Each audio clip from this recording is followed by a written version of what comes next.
Welcome to Religion Wise. I'm your host, Chip Gruen. Today we have a returning guest, Vicki Garlock. You might remember her as the founder of the World Religions for Kids. She works with religious literacy, particularly geared towards elementary children. As a speaker and educator on these topics, she's published a number of different books, including The ABCs of the World's Religions, which is a picture book about religious literacy. We All Have Sacred Spaces, which obviously deals with sacred spaces and places of ritual practice. She's trained actually as a cognitive psychologist, holding a PhD in cognitive psychology, but has worked in multi-faith children's ministry, thinking about pluralism, about interfaith understanding, and most importantly, about religious literacy for quite a long time. The reason that she is back on Religion Wise is that she just completed something that is kind of unfathomable, hard for me to get my head around. But she just completed an attempt, and a successful attempt, at the Guinness Book of World Records most sacred sites visited or places of worship visited within a calendar month. And she visited 185 different sacred spaces in and around the environs of Chicago, Illinois, within the month of September. So I thought it would be great to have her come on and talk not only about that record and about what it means, but the values behind the attempt itself, what she learned along the way, and to share some of the experiences that really intense 30 days of work encompassed. I was super happy to sit down and talk to Vicki about this, and hope you enjoyed the conversation. Vicki Garlock, thanks for coming back onto Religion Wise. Thanks for having me. All right. So this 185 places of worship in a month, I mean, that's a lot. And of course, that was what was necessary, right, to set the record with Guinness. But I want to get a little bit beyond that and talk about, why was this something that you wanted to do? Why was this a meaningful endeavor beyond, right, that original premise of setting the record? Yeah. So I think that from the very beginning, I was not convinced that I would be able to break the Guinness World Record. It took a long time to get the rules for my attempt, and I just couldn't quite imagine, despite all my preparation, what it was going to look like when I actually got on the ground in Chicago. And so for me, it always had to be about something more than the Guinness World Record. And initially, my idea was that I was really interested in lifting up the religious diversity in just a U.S. city that's in the middle of the Midwest. And I was also interested in sharing people's sacred spaces, right? How do we create sacred spaces? What's the importance of these sacred spaces? How do we create meaningful places where people gather to live into their faith? So, and that all happened, I think, and that was good, and it was fun, and I think to a certain extent I did accomplish that. But there was something more that ended up coming out of it, and that was making connections with all of these people. So one of the things that Guinness required, they required 3 forms of verification for every place that I visited. They required a time-stamped selfie. Then they required a quick video of the place of worship, and they required verification form, a witness form that someone would sign saying that they saw me on that date and on that time in that place. And that meant that I had to connect with someone at each place of worship. And that turned out to be the most amazing part of this journey, because I met over 185 people. And sometimes I was meeting the faith leader, right? The imam, the minister, the rabbi. But sometimes I was meeting the building manager, the woman who cleaned the space, the locksmith. And so that turned out to be a really important and moving part of the whole experience. And so when all was said and done, I was super happy to have earned a Guinness World Record, but it really ended up being the icing on the cake for me. So you mentioned this a little bit, and this is my academic coming out. But thinking about like definitions and parameters, and I know that you had conversations with Guinness, but I think it's a bigger question than that about what counts as a sacred space. About when we're thinking about how we define, what meets the bar. Right? Obviously, this is really well, I mean, maybe not so obviously, right? Because for some religious traditions, a lot of the ones that people think of when they think of world religions, right? There's a place, and as I always say, a guy in a pointy hat, right, that you can kind of point to. Yeah. But it's bigger than that, right? So Yeah. can you talk a little bit about how you made some of those decisions about what counts and what parameters you had to live with, and maybe some, Yeah. some of the places that were beyond the normal expectation of what we think of when we think of a ritual space or a sacred space. So when all was said and done, like when I actually looked at the rules, it was not just places of worship, it was also places of study. And so they would have counted yeshivas if I had been able to go there. But when all was said and done, I felt like Guinness accepted and adopted a pretty broad range of what would count. So, for example, if people used the space as a place of worship, even though that was not necessarily the only thing that happened in that building or in that space, that counted. So I ended up at some really interesting places. So, first of all, yes, freestanding churches, synagogues, that was all sort of obvious, right? Um, but when I went to places that were in storefronts, so for example, many non denominational churches are just in a storefront. There are Buddhist centers that are just in a storefront. All of those counted. I also, some places meet on Sunday mornings in school auditoriums, right? If I went on Sunday morning, they were set up for Sunday service, those places counted. There's this really interesting phenomenon, and I don't know if it happens in all cities, but it certainly happens in Chicago. Many of the people who serve as drivers, right, like Uber drivers, Lyft drivers, private vehicles, are Muslim. And so they're driving around the city all day. And so there are several places that the top floor, right, the ground level floor is a restaurant. It's a restaurant where they serve ethnic food. And then there's a masjid in the basement so that these drivers can stop by and they can eat and then they can buzz downstairs and pray. And so, I was not able to take a photo of the masjid downstairs in the basement, right? But I took a timestamp selfie in front of the restaurant. I took a video in front of the restaurant and I said, there is a masjid in the basement of this restaurant. And someone at the restaurant signed to affirm that I was there and that there was a masjid in the basement, and Guinness counted that.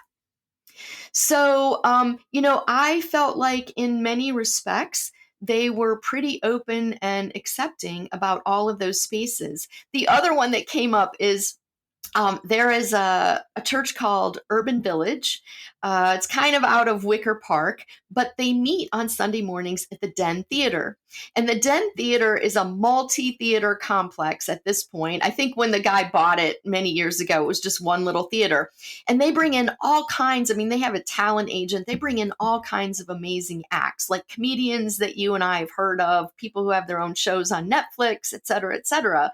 But on Sunday morning, who's going to see a comedian on Sunday morning? No one. And so they rent to this guy from Urban Village Church.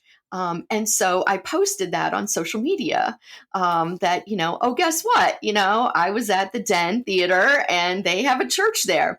And people were amazed because people in Chicago have been to the Den Theater to see comedians. They had no idea there was a church in one of those theaters on Sunday morning. So that counted, right? Because I did the verification that I needed to do, and they signed that there's a church there on Sunday mornings. So in those ways, I felt like Guinness was at that point pretty accepting of most of the places that I went to.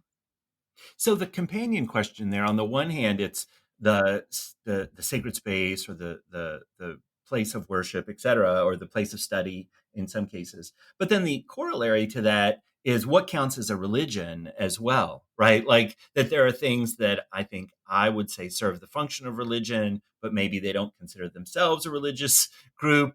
or we might read them as sort of cultural. I mean, religion is a famously kind of westernized term. Did you Yeah. run into any issues there? Yeah, so there are some places that, so no matter how broad you get in terms of how you define religion or how you define sacred spaces or places of worship, there's always going to be something on the edges, right? So many years ago, I went to, just sort of this fun talk, and it was this guy talking about sports as religion, and he's a Cubs fan, as am I, so it really resonated with me and spoke to me. But, he said, if you look at many of the qualities of religion, right, being a sports fan is your religion in some ways. And so, yes, so there are some places that I went to that, I would call them a religion. They would not call themselves a religion, or they balk at being called a religion. And as you say, that's a very Western term, right? So, even some people who follow Hinduism, for example, right, balk at being called a religion, or Buddhism. They'll say, well, it's a philosophy. And so I think that in this particular case, Guinness and I got to decide what was a religion, and that's sort of what we went with. But yeah, I think no matter how broad you get, there are always places that either they themselves balk at being called a religion, or someone from the outside would say, I don't know if that's really a religion. Mhm. So something that we haven't talked about directly, though it's come up a few times, I think it will be on our. It's on my mind. I think it will be on our listeners' minds. Is like, why Chicago? I mean, I'm a. I grew up in Louisville, Kentucky, so Chicago was the big city for me. It was the 5 hours away, 6 hours away, and I, to this day, just adore the city of Chicago for lots of reasons. But why Chicago for you? I mean, is this historical? Is this personal? What's going on? All of those things. So that was really one of the first questions, was where was I going to make this attempt? And I have colleagues, I have interfaith colleagues in various cities. And my initial idea was that someone would do this attempt with me. I really never planned to do it myself. But I couldn't find anybody who wanted to take a month off. But of course, the initial thing that everybody said is you need to go to New York, go to New York City. And, I have colleagues at the Interfaith Center of New York. And the more I thought about it, the more it felt hard. I don't really know New York City. I have a couple of people that I know who live there. It's so big. And so I was like, maybe I should look at Atlanta. And so I looked at Atlanta because I live in Asheville. So that's the closest really big city for us, right?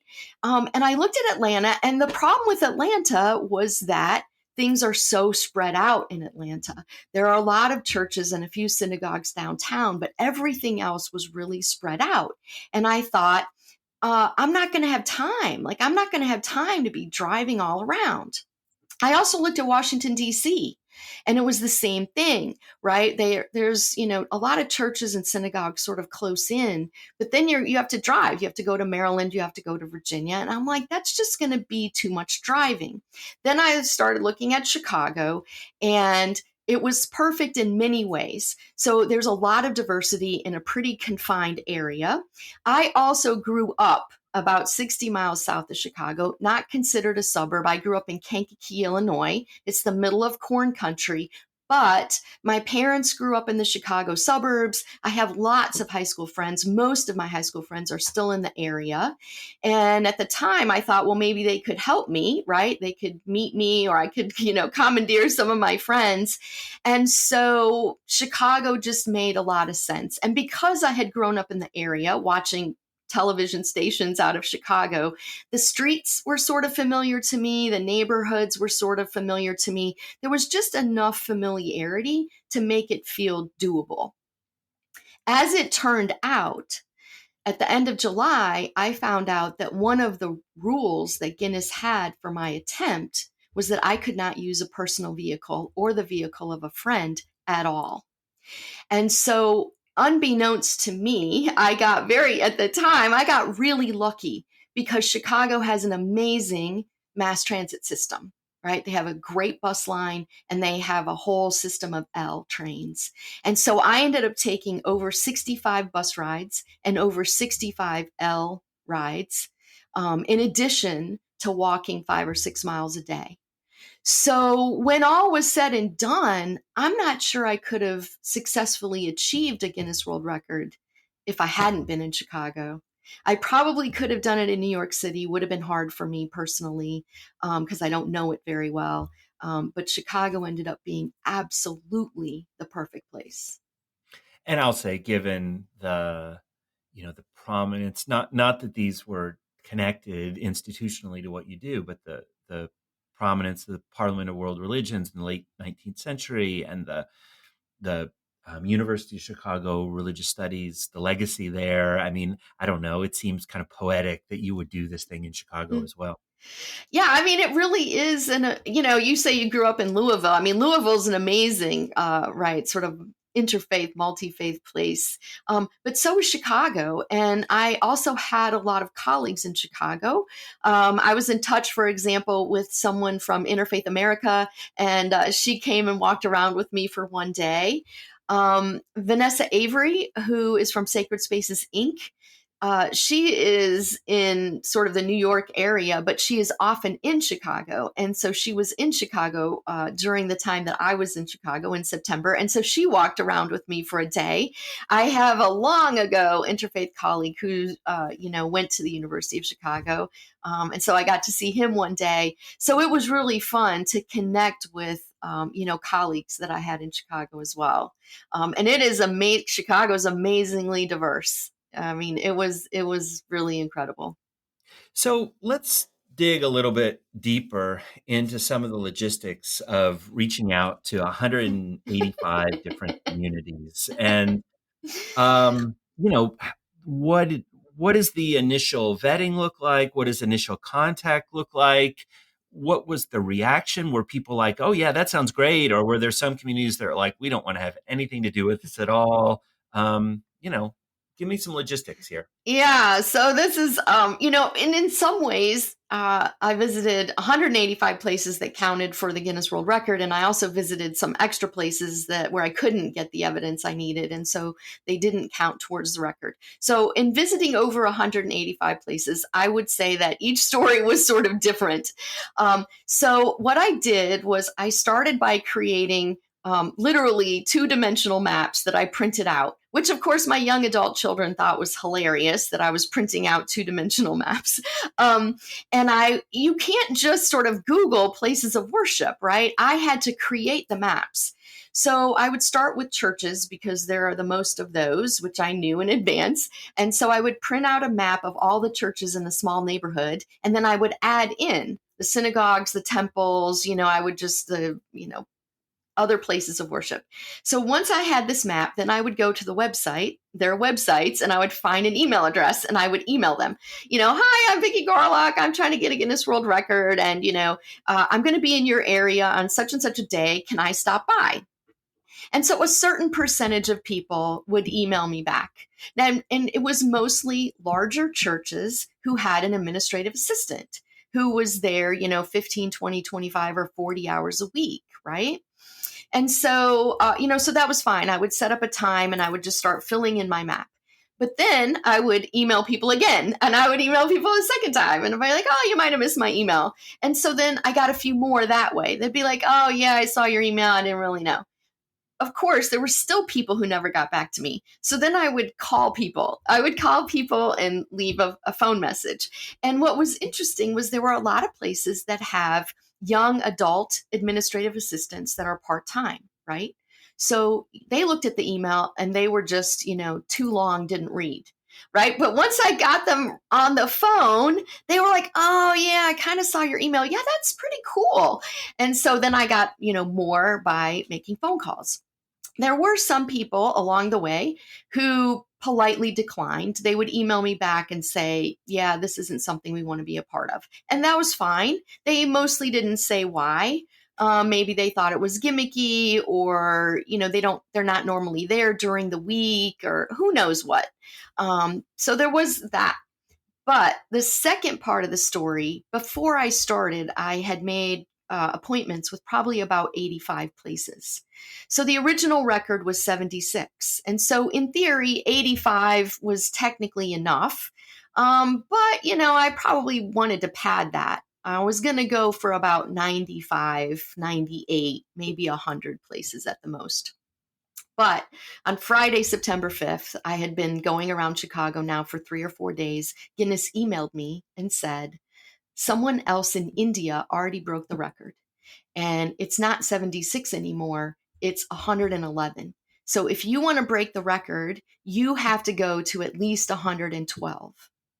So I'm there. I'm already got my plan. I've got my whole schedule. I'm going to add a few more and good to go. Nope. So my initial reaction was to panic. I'm like, oh my God, I have to add like 30 more places. Like, how am I going to do that? I don't even know how I'm going to do this. Like, I already emailed and emailed again and called these people. So I decided that what I should do was I had no one on that first Saturday, which I think was September 6th. And I'm like, you can't just sit around all day. You got to get 112. You got to think of something. So, okay, Saturday, where am I going to go on a Saturday? Seventh-day Adventist churches, right? They are there on a Saturday. So I Google Seventh-day Adventist churches, and sure enough, there's one not very far from where I'm staying. So I get up on Saturday morning and I take the bus up to this Seventh-day Adventist church. And it was this little tiny church. And during the week, it's an art gallery. And then on Saturday mornings, this congregation comes in, they set up their coffee table, they arrange the chairs, their minister comes in, and they create a worship space for themselves on Saturdays. So I walk in and I explain that I'm trying to get this Guinness World Record. They were so nice to me and they were so excited. And so I got all the evidence that I needed for that space. But in the meantime, this guy says to me, oh my gosh, there's like a bunch of other Seventh-day Adventist churches that you really need to go visit. And so he said, look, there's 2 here, there's 1 here, there's another one. So I was like, okay. So I get on the bus and I go further north and I find this huge Seventh-day Adventist church. It was actually Spanish Seventh-day Adventist church, right? So it's called Iglesia Adventista del Séptimo Día. So I walk in and I explain to these women greeters that are standing there that I'm trying to get this Guinness World Record. And they're just like, we don't know what you're talking about. And also, like, we are not signing any forms and we need to get Jordy maybe. Okay, so they like on this walkie-talkie, like this guy Jordy comes walking down the stairs, right? And I explain it to him and he's totally into it.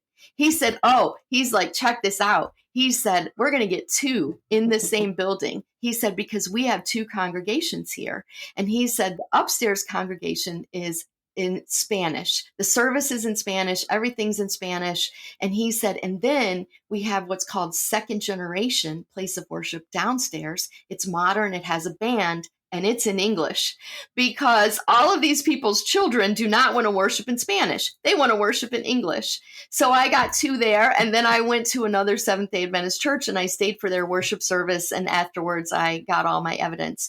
So once I had that model, right, where I could show up and explain what I was doing and meet people where they were at when they were there, the whole thing opened up for me. And I realized, and not everyone said yes, and not everyone was that enthusiastic, but the vast majority of people were. And they gave me other suggestions and they gave me the evidence that I needed. And so I went to 4 historically Black churches on Sunday morning. And then I just sort of cranked it up. And so every day I went to the places I had appointments, but I also just rang doorbells and knocked on doors and got a whole bunch of signatures. And that's how I got to 185, which was never my plan. Wow.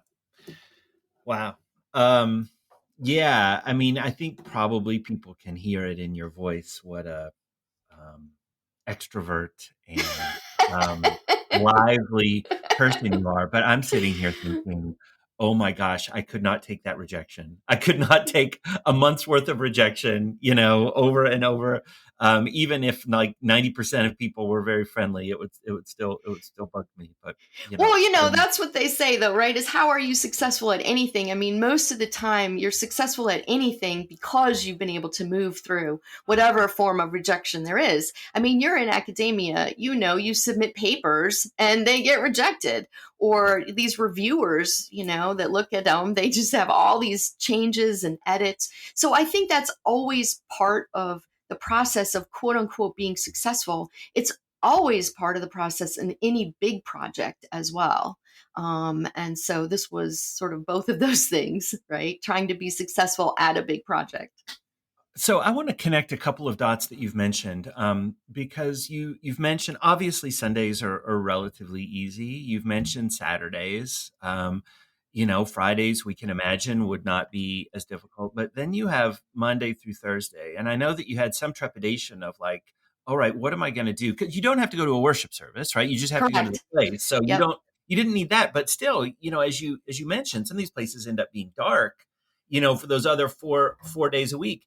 But now, as you're talking about it, and you're talking about locksmiths and janitors and administrative assistants, I got to think at this point, looking back, that those connections you made Monday through Thursday might have been some of the richest, most interesting, because you were running to people you didn't think you would run into. Oh, absolutely. So the first thing I'll say is that Saturdays and Sundays were tricky in their own way because, and I know because I've worked at a church part time, off and on for the last 15 years. So because people are busy. Mm. Right. So you can't just like show up in the middle of their worship service. If you do, you need to stay for the whole thing, and then get someone to sign. And in the morning, they're preparing. Right. So it was more likely that there would be people at a masjid on a Friday afternoon, but they got their own thing going on. So Friday, Saturday, and Sunday was tricky for those reasons, right? Monday through Thursday was tricky because, as you point out, many times nobody's there. Right? Many ministers of small faith communities have full time jobs, right? They're just part time ministers on Wednesday night and Sunday mornings. Um, and so that's where two things happened. One, people would agree to meet me, which was, very lovely. But then I would meet all these other people. And I got to tell you, one of the most amazing set of interactions I had was with building managers. So the building, that's when they're there Monday through Thursday, right? Cleaning and getting the building prepared. And there are some big buildings in Chicago, right? Big places of worship. And somebody's got to take care of those spaces. And it's a lot. And so these people were there and they would give me these 45-minute tours, right? So one of the things that was so amazing, and one of the reasons why I think people were so excited and enthusiastic, was because they just felt seen, right? I mean, they're doing all this hard work all the time, many times for a small congregation. And it feels like no one's ever paying attention, that nobody even knows they're there. And here I was showing up and, looking at their space and commenting on their sanctuary. Every single person I met was proud of their sanctuary, was proud of their sacred space, was proud of their place of worship.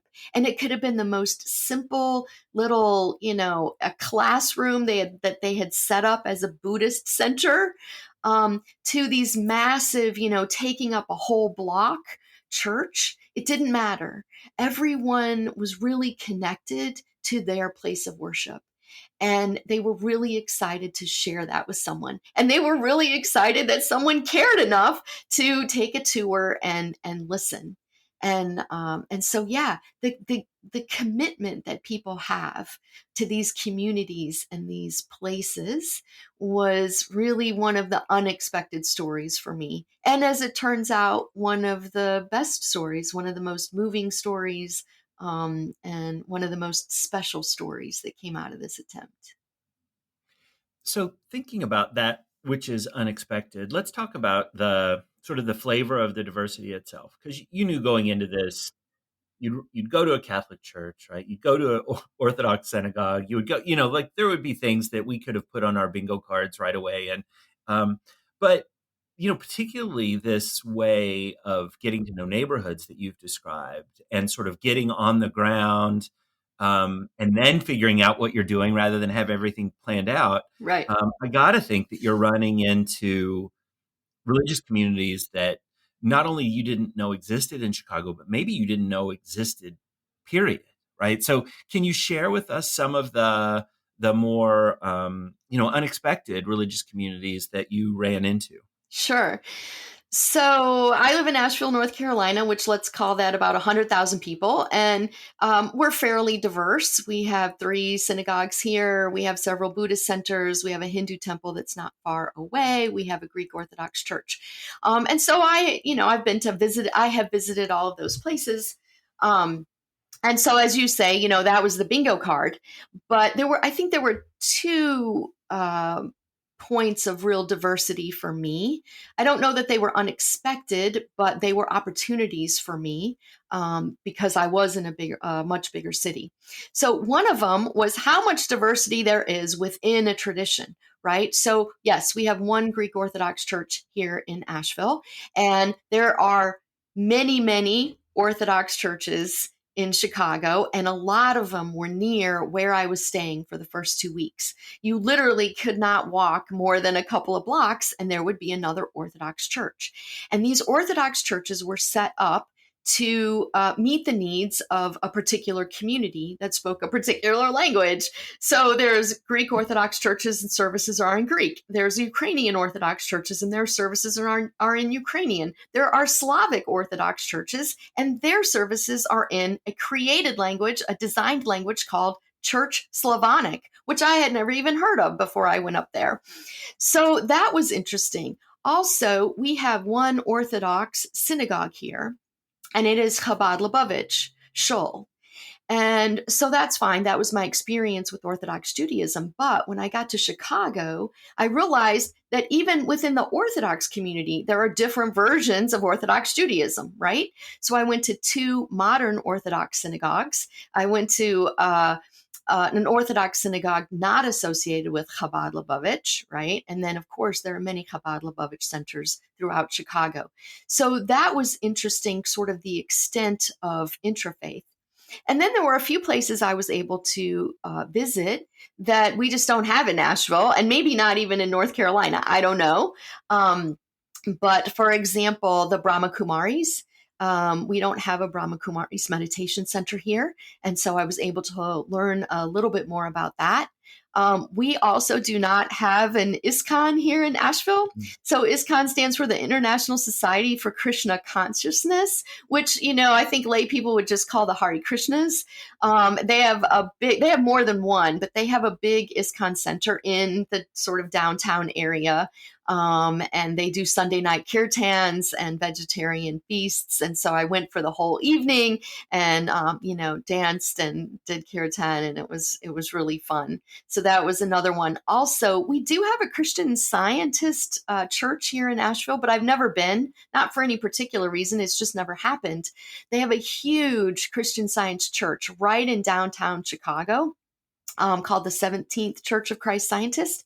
And so they were very receptive. They were one of the people that emailed me back right away and said, oh, yes, come when you're in the loop, when you're in the downtown area. And also, if you want to, you can come to our Wednesday night testimony meeting. And I was like, okay. So I actually ended up, in addition to visiting over 185 places, I actually attended over 20 worship services of various sorts. And 2 of them were Wednesday evening testimony meetings at Christian Science churches. One of them was this big downtown church, and the other one was in Evanston. And so that was a nice opportunity for me to be able to do that. I was also invited to attend. I was at one of the many Greek Orthodox churches. I think I probably visited 4 or 5 Greek Orthodox churches. And this one was a little bit north of downtown, and they just happened to be doing a blessing of the waters on the shores of Lake Michigan, and they would throw a cross into Lake Michigan, and the kids would, swim out and try to get the cross. And so it was this sort of, ritual for blessing of the waters, and then this fun kids activity. And so he's like, you can come if you want to. And so I went and took a bunch of photos and, just had this opportunity to, engage in a ritual practice that I probably wouldn't have just here in Asheville. So, talking about these different um, groups, and you've mentioned this tangentially a couple of times in our conversation thus far, but I just want to underscore it that there are dress codes, ritual expectations, protocols for visitors that are only going to be heightened by the fact that you're a woman. So I'm wondering, I mean, obviously religious literacy is your thing, right? So that you didn't go into this blind, you, Right. you knew, but how did you prepare for that? Was this ever an insurmountable boundary for you? What was your experience like around those sorts of, expectations for visitors to these places? Yeah. So, because I have visited many places of worship in the past and gone to services, I felt pretty competent. And I felt like I pretty much knew what the expectations were. I did definitely pack a couple of lightweight shirts that were totally long sleeve, so that my arms would be covered, or I had a couple sweaters with me. I also packed several, hijabs and scarves and things that I could use on the fly as a hijab. So, and I also know that in many places you need to take your shoes off. So I made sure that my socks didn't have holes in them, for example. So some of that stuff I could sort of, manage on the front end. The other thing I'll say is that if you are not there for a worship service, things change a little bit, right? So if I walk into a masjid and it's not prayer time, they're not as picky about whether or not my head is covered as they would be, for example, when I attended a Juma service, right? And so I often, when I'm in a masjid, even if it's not prayer time, I put a scarf around, just kind of loosely around my head, just out of respect. And I often know sort of the greetings that I'm supposed to use. Although, like the Hare Krishnas, so for example, I know it was Rosh Hashanah, the Jewish holidays were starting. Rosh Hashanah started on September 22nd, so I know to say Shana Tova, and Jews really appreciate it when you recognize their holidays. I know when you enter a masjid, you can say Assalamu alaikum, and things like that. But it turns out that there are other greetings. So in the Brahma Kumaris tradition, the greeting is Om Shanti. And so I say Om Shanti and you say Om Shanti back. And that means we're recognizing each other as Brahma Kumaris. The same thing with Hare Krishnas, right? When you see someone, you say Hare Krishna, they say Hare Krishna back. And so I learned some new sort of greetings and little polite interactions like that. So yeah, I would say that sort of in general, people were very welcoming. So I, present as what I am, which is a white older woman. And I think that, people treated me as such, right? And I think in many cases, people were surprised that I knew as much as I did, right? So they would be explaining to me, well, this is where the imam does the, we kind of call it a sermon. Well, no, it's the khutbah. And I sort of know those, and this faces Mecca. And so they were sort of, in many cases, surprised at what I knew because they deal with a lot of people who know little to nothing about their tradition. It was interesting to go to some of the different Buddhist centers as well because the meditation practices are different at each place. So at the Kadampa Center, right, it was a 30-minute meditation and some of it was guided meditation. And then there was a brief teaching, right? So that was pretty short. But I went to the Chicago Zen Center in Evanston and, that was a 2-hour thing, right? It's 20 minutes of silent sitting, not guided meditation facing a wall. And then, 5 minutes of walking meditation called Kanan. And then 25 minutes of sitting meditation facing a wall, 5 minutes of walking, 25 minutes. So that's a serious practice. That is their beginning practice, right? So normally their practice is 55 minutes of sitting. I was there on beginner's night. And so it's always interesting to see the ways in which faith communities practice. Even in Christian churches, the way you pass the peace varies from church to church. Some churches are hugging churches, and some churches are shake your hand churches. And some churches, because I think probably because of the pandemic, you literally just, make a peace sign across to each other, right? And it's not denominational. It is, from what I can tell, it's just sort of church by church. The same thing is true for communion, right? Or the Eucharist, right? Each church kind of has their own way of doing it. And at some point, you learn to follow along surreptitiously and do what everybody else does. Hopefully, you don't have to go first. And so, that's what I love about this business of religious literacy, is that there's always more to learn. I learn something every single time, every single day. And of course, that's what I love about it. That's what makes other people uncomfortable, but that's what I love about it.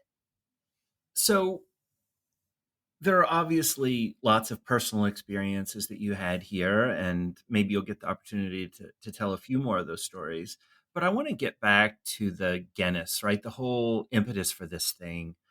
What do you hope this record accomplishes? Is it about raising awareness of religious diversity? Is it about a larger conversation about religious literacy and pluralism? Is there something else? Like, what is the function of the sort of the publicity that this gets? Yeah. That's important to you? So I think that changed over time. And I also think it continues to evolve. So, on the one hand, so initially, the way I found out about this record is that someone in India had established the record for visiting the most places of worship in a single month, and Religion News Service did a story about it. I think he actually did the record in 2022, but then it had to be certified by Guinness. And the story, I think, came out in 2023. And it was 76. And so as soon as I read the article, I looked at my husband and I said, I think I could beat that. Now, I didn't know what I was talking about. So initially, I think it was just like a cool thing to do. I just thought it would be like a really fun thing to do. Like, oh my gosh, could I actually have a Guinness World Record? But then as I really delved into it and decided on Chicago and started planning for it, I thought, wow, what I'm really interested in is religious diversity and lifting up religious diversity, and also the diversity of spaces, right? Big churches, little churches, tiny Buddhist centers. And so when I was planning for it, that was really my motivation, right? And that's the business that I'm in.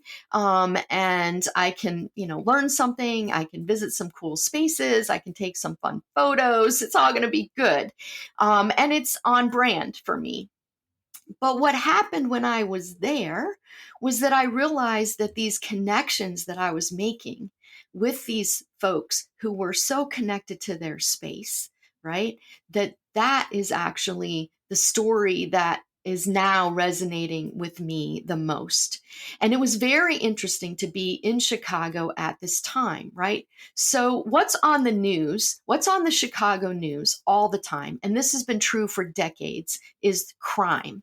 Right. So my high school friends don't even go into the city, right? Because they're afraid of many places. And the news just plays up all this crime, murders all the time. And now on top of that, we have the Trump administration bringing in ICE, right? And partly to clean up the crime in Chicago and partly to deal with immigration issues.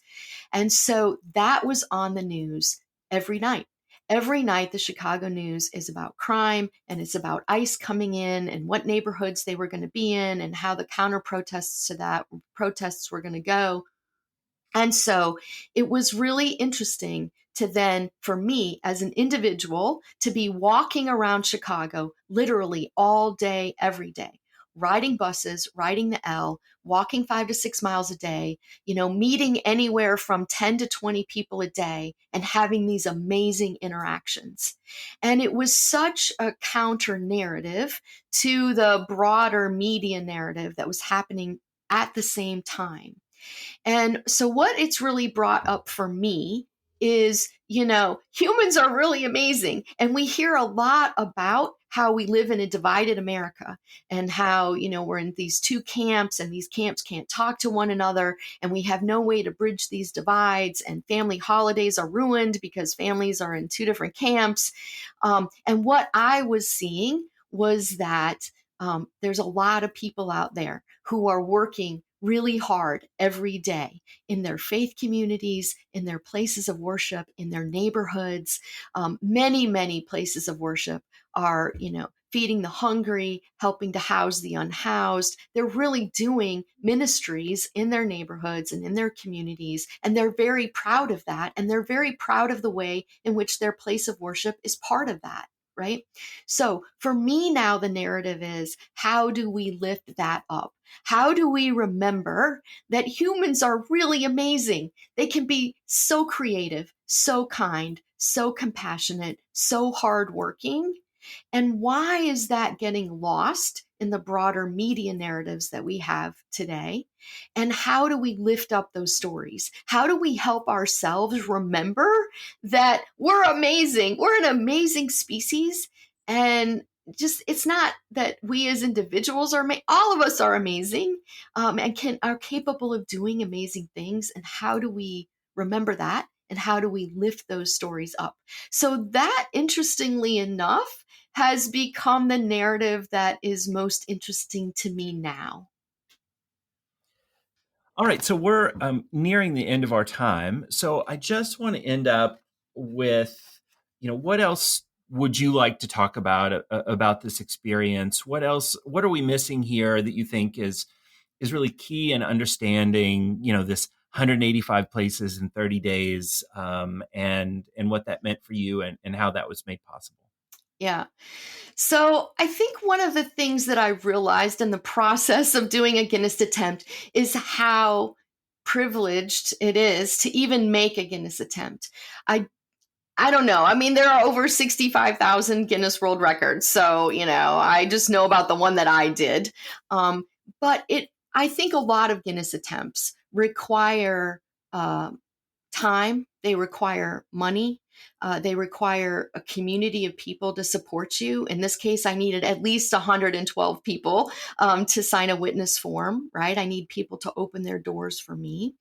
And so what I realized is that there are really such a small percentage of people on this planet who have the resources to even make a Guinness attempt.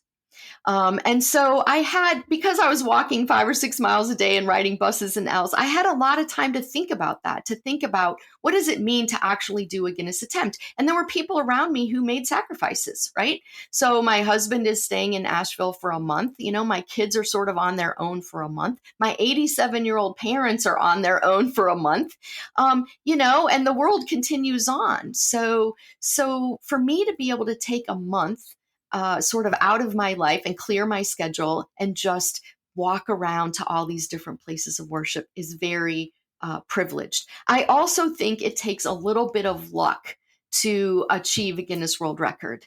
And in my case, I think there were 2 points of luck. One was that Guinness actually emailed me and told me that the record had changed from 76 to 111. I don't know how I would have known that. And if they had not told me, or if they had told me, way into the month of September, I don't think I would have been successful at my attempt, because I was aiming for like 95 or 98, or maybe that would not have been enough. The other thing was, not only was Chicago the perfect city, but Chicago in September was the perfect place. I often tell people my best decision in my life, I think, was marrying my husband, but my second best decision may have been Chicago in September. So the weather was amazing. Poured rain a couple of mornings, sprinkled a couple of other mornings, but it was beautiful. It was sunny. It was 60s, 70s, maybe low 80s. And I really have to wonder, like, if it had been rainy and cold the whole time, would people have been so friendly in opening their doors? I don't know. There's no way for me to know. But the other thing that came out for me is that so many people that I knew were supporting me. People were following me on social media. people were texting me, people from all walks of my life, right? So my yoga friends, my, Warren Wilson colleagues from where I used to teach as a professor, the churches where I've worked, everyone was, responding on Instagram, liking my Facebook posts. And there were a couple of days where I just did not feel like getting up and starting the whole, set of walking around again. And I was like, you have to, because people are waiting to see what places you visited today. You've got to post it on social media. And, that made a difference for me. That made a real difference. And I don't think I've ever done anything in my life where I felt that supported by so many people from so many different walks of life. And that it made a difference, and it was really special. And it's something that I will carry with me for the rest of my life. So since you mention it, do you want to share your social media handles so people can go back and look at these, some of the posts that you made? Yeah, sure. So you can find me on Instagram, World Religions for Kids. I'm also on Facebook, World Religions for Kids. I'm on LinkedIn. I do post there a little bit. But yeah, you can simply find Vicki Garlock or look up World Religions for Kids. I am not off the grid by any stretch. And you can see things I posted over the course of the month. And I will be continuing to post at least over the next couple of weeks. All right, that's great. So actually, I lied. I want to end with one more little tidbit here, and this is maybe an exhortation to listeners, and you can chime in on this. I'm not asking any of them to visit 185 places in 30 days, but the next time that you're walking and you walk past a space and the doors are open or there seem to be people around, stick your nose in. Have a conversation with somebody who's different from you. Think about the worldviews of others, right? Practice empathy for, as you say, other members of this amazing species that we're a part of. And I think it'll be a good experience and it'll expand your world. Yeah, totally agree. Couldn't have said it better myself. Well, thank you so much, Vicki. It's always great to catch up, and congratulations on the Thank record. you. And here's to all of your future work. We look forward to seeing what you do next. Thank you so much. This has been Religion Wise, a podcast produced by the Institute for Religious and Cultural Understanding of Muhlenberg College. Religion Wise is produced and directed by Christine Flicker. For more information about additional programming, or to make an inquiry about a speaking engagement, please visit our website at religionandculture.com. There, you'll find our contact information, links to other programming, and have the opportunity to support the work of the Institute. Please subscribe to Religion Wise wherever you get your podcasts. We look forward to seeing you next time.